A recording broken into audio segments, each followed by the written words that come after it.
Grüezi YouTube! Diablo ist jetzt bald eine Woche draußen und wir bekommen morgen am 18.12. das Goblin Event. Hatten wir schon letzte Season, aber diesmal ein bisschen früher. Vom 18. Dezember bis 6. Januar. Was bedeutet das? Viel mehr Goblins, die spawnen, wie hier, aus einem goldigen Portal. Die müsst ihr killen. Und dann steigt ihr eigentlich so wie in der Season, ist auch wieder so ein Season-Leveling, steigt ihr hoch und in der Stadt Jovajat, oder keine Ahnung, wie man das ausspricht, gibt es einen Altar, wo ihr dann die Rucksäcke rausholen könnt.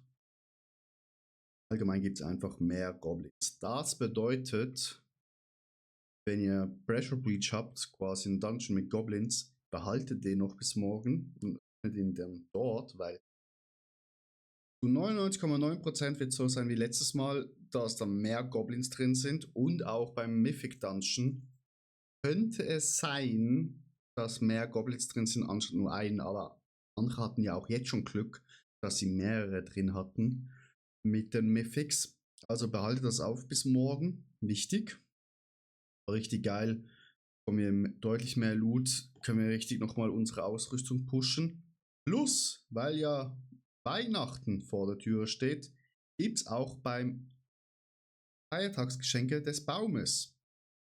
Das bedeutet, solange Goblinger aktiv ist, bekommt ihr beim Baum eine zusätzliche Truhe geschenkt, also da auch doppelter Loot. Und nochmal on top, und das gibt es nicht so oft bei Diablo, gratis Skins. Am 12.8. nicht wechseln, da ist ein bisschen so verdreht wegen Englisch, also es ist nicht 12.18., sondern 18.12.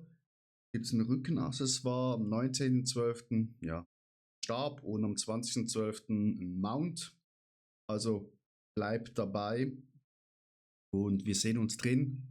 Ihr könnt mich gerne auf Attitwitch folgen oder auf YouTube hier und gerne immer zusammenspielen, wenn ihr Items braucht für Paladin. Wir verschenken das alles, auch unten schaut hier raus, wir verschenken alles und ziehen auch euch hoch auf Level 60 oder Bossmats etc. Ihr bekommt alles für meiner Community. Gut, wir sehen uns in Diablo. Ciao, ciao.